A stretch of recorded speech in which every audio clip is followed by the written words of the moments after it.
नमस्कार दोस्तों, हर हर Mahadev. Welcome back to the channel. आशा करता हूँ आप सभी दोस्त लोग बहुत बढ़िया होंगे।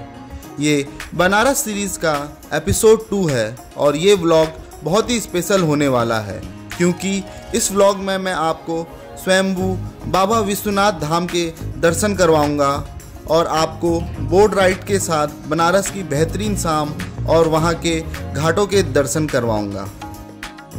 आप लोगों को इस व्लॉग में मैं बनारस की फेमस गंगा आरती के भी दर्शन करवाऊंगा।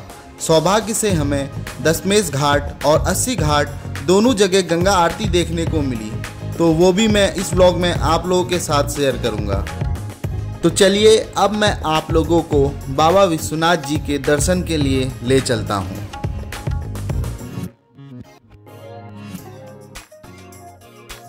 ये काशी विश्वनाथ का न्यूली कंस्ट्रक्टेड कॉरिडोर है जो कि हमारे पीएम सर के पर्सनल इंटरेस्ट के कारण काफ़ी जल्दी बन के तैयार हो चुका है और इसके कारण अब दर्शन करना बहुत ही आसान हो चुका है।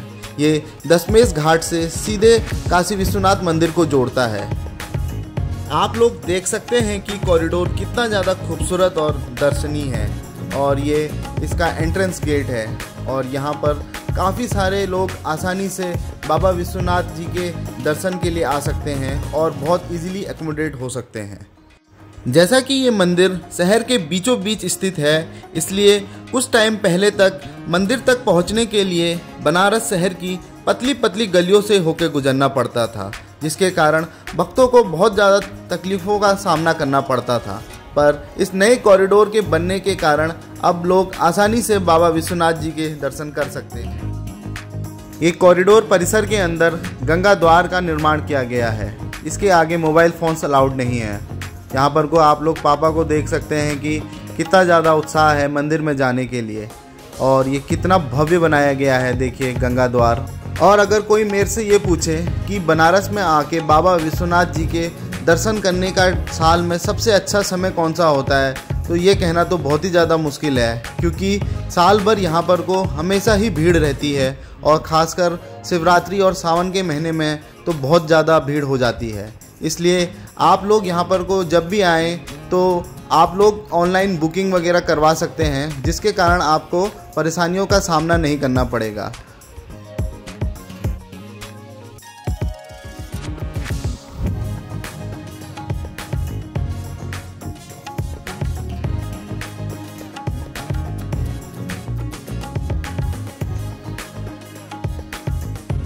बाबा जी के दर्शन करने के बाद हम लोग आगे नमो घाट के लिए निकल गए, जो कि नया नया ही बना हुआ है।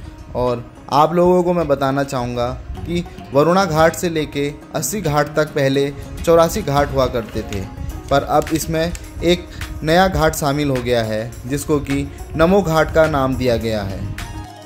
हम लोगों ने इसी जगह से बोट को हायर किया बनारस के सुंदर घाटों के दर्शन के लिए। आप लोग वैसे कहीं से भी बोटों को हायर कर सकते हैं, जैसे कि 80 घाट, दशमेश घाट या फिर यहाँ पर से। मैं आप लोगों को एक चीज़ बताना चाहूँगा कि बोटों में बैठने से पहले ही आप लोग जो यहाँ पर को फेयर होता है उसको डिसाइड कर लीजिए, क्योंकि कोई फिक्स्ड फेयर तो है नहीं, इसलिए बाद में काफ़ी ज़्यादा प्रॉब्लम होती है। इसलिए आप लोग पहले ही बोट में बैठने से पहले सारे रेट वगैरह जो हैं उनको फिक्स कर लीजिए। अगर आप लोग अकेले आ रहे हैं तो आप लोग शेयरिंग वाली बोट्स में बैठ के बनारस के घाटों का आनंद ले सकते हैं। वैसे यहाँ पर को क्रूज़ और फेरीज़ भी चलती हैं और उनमें भी आप लोग घूम सकते हैं, पर उसके लिए आप लोगों को पहले से बुकिंग करवानी पड़ेगी क्योंकि उनमें सीट्स लिमिटेड रहती हैं। आप लोग अगर कभी भी बनारस आएँ और बोट में बैठकर यहाँ पर के घाटों का आनंद लेना चाहते हैं तो आप लोगों को गंगा आरती से 2-3 घंटे पहले ही अपनी बोट राइड स्टार्ट कर देनी चाहिए, क्योंकि उसके बाद काफ़ी ज़्यादा भीड़ हो जाती है। और कितने बार ऐसा भी होता है कि गंगा आरती के टाइम पे आप लोग वहाँ पर को नहीं पहुँच पाते हैं और आरती के दर्शन आप लोगों के छूट जाएंगे। इसलिए आप लोग आराम से 2-1 घंटा पहले आ जाएं और यहाँ पर को शाम को वैसे भी मौसम काफ़ी ज़्यादा अच्छा हो जाता है, तो आप लोग आसानी से पूरे इलाके का बोट राइड ले सकते हैं और आरती के लिए पहुँच सकते हैं।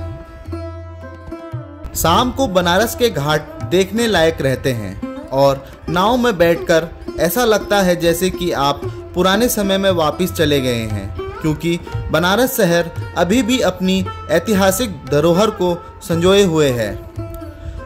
यहाँ पर को नमामि गंगे प्रोजेक्ट का इम्प्लीमेंटेशन भी आपको काफ़ी अच्छी तरह से घाटों में देखने को मिलेगा, क्योंकि अब लोग भी सफाई के लिए बहुत ज़्यादा जागरूक हो चुके हैं। और वैसे भी जब हमने गंगा को माँ का दर्जा दिया हुआ है तो ये हमारी नैतिक जिम्मेदारी भी है कि हम लोग सार्वजनिक जगहों में गंदगी ना करें। अगर आप लोग बनारस आएँ तो बोट राइड बिल्कुल भी मिस ना करें। हम लोगों ने तो इसमें काफ़ी ज़्यादा एंजॉय करा।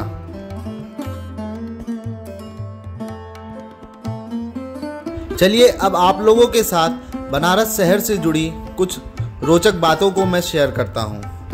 बनारस शहर को संसार में प्राचीनतम शहर माना जाता है और माना जाता है कि ये जो हमारी डॉक्यूमेंटेड हिस्ट्री है उससे भी ज़्यादा पुराना है।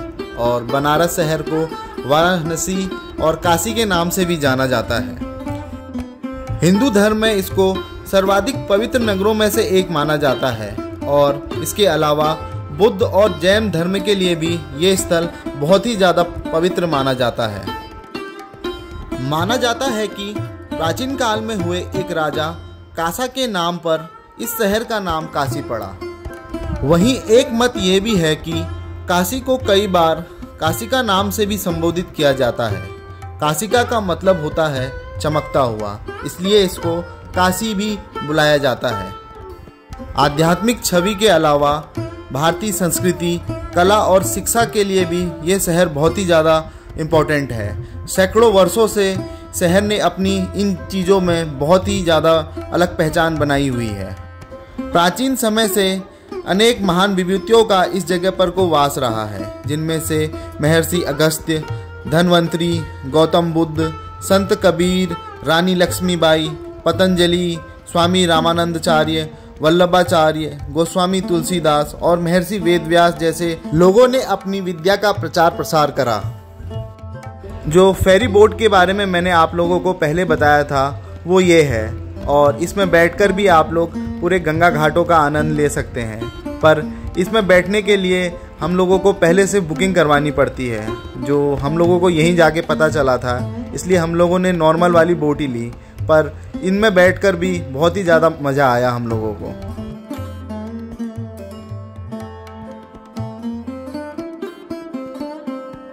और जो क्रूज़ के बारे में मैंने आप लोगों को बताया था वो इस तरीके से रहते हैं। इनकी भी पहले से ही बुकिंग करवानी पड़ती है। इसमें खाना वगैरह भी अवेलेबल रहता है।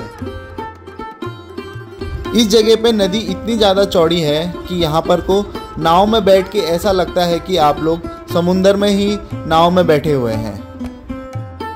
हमारे नाव वाले भैया ने हमको बताया कि बरसात के टाइम पे गंगा का जल स्तर इतना ज़्यादा बढ़ जाता है कि ये जो घाट्स वगैरह आप देख रहे हैं ये सब पानी में डूब जाते हैं और उस समय ये सारी बोटिंग्स वगैरह बंद कर दी जाती है, क्योंकि वो काफ़ी ज़्यादा खतरनाक हो जाता है।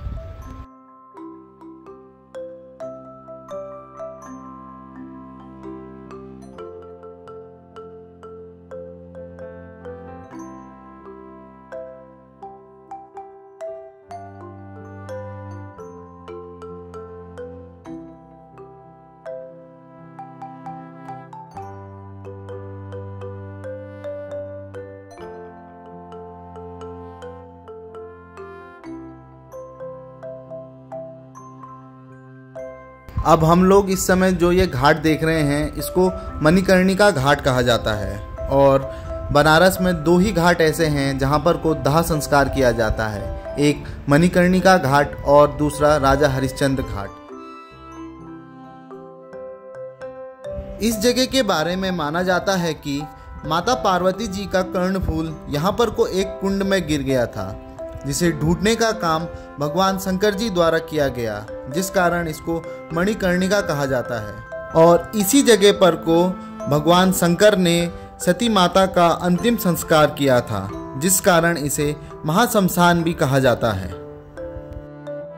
पुरानी मान्यताओं के अनुसार ये माना जाता है कि किसी भी आदमी का अगर अंतिम संस्कार इन जगहों पे किया जाए तो उसके सभी पाप दूर हो जाते हैं और उसके लिए स्वर्ग के रास्ते खुल जाते हैं। बनारस की जो मसान होली बहुत ज़्यादा फेमस है वो मणिकर्णिका घाट और हरिश्चंद्र घाट पर ही खेली जाती है।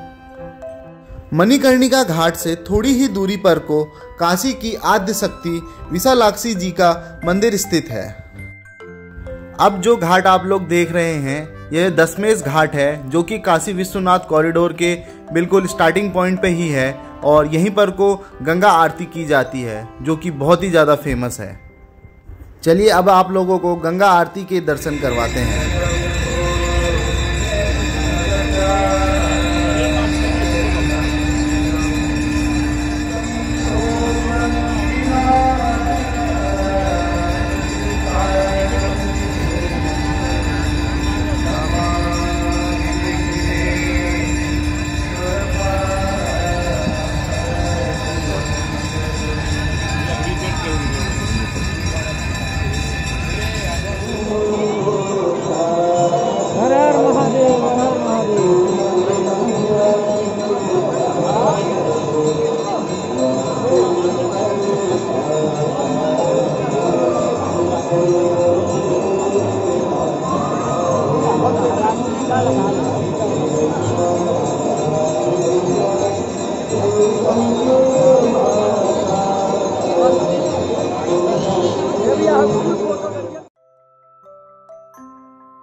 दशमेश घाट में गंगा आरती देखने के बाद हम लोग 80 घाट की आरती देखने के लिए निकल गए।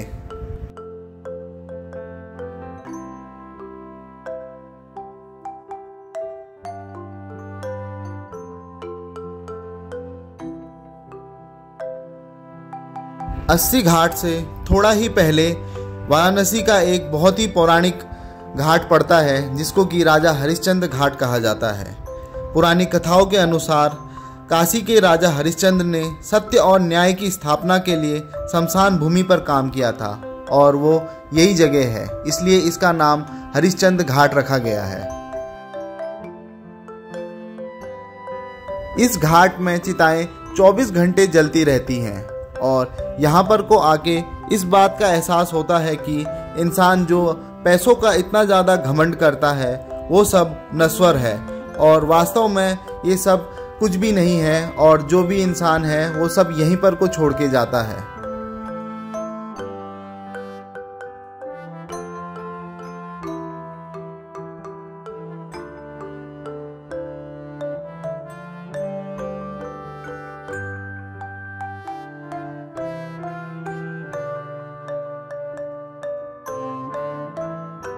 आप लोग कमेंट के माध्यम से ज़रूर बताइएगा कि आप लोगों को ये वाला व्लॉग कैसा लगा और आप लोग प्लीज़ वीडियो को पूरा देखिए, इससे मेरे को सपोर्ट मिलते रहेगा और आगे भी मैं ऐसे ही वीडियोस डालने की कोशिश करता रहूँगा। व्लॉग को देखने के लिए मैं आप लोगों को थैंक यू कहना चाहूँगा और अगले व्लॉग तक के लिए मैं आप लोगों को बाय बाय कहता हूँ और अब आप लोग 80 घाट की आरती का आनंद लें।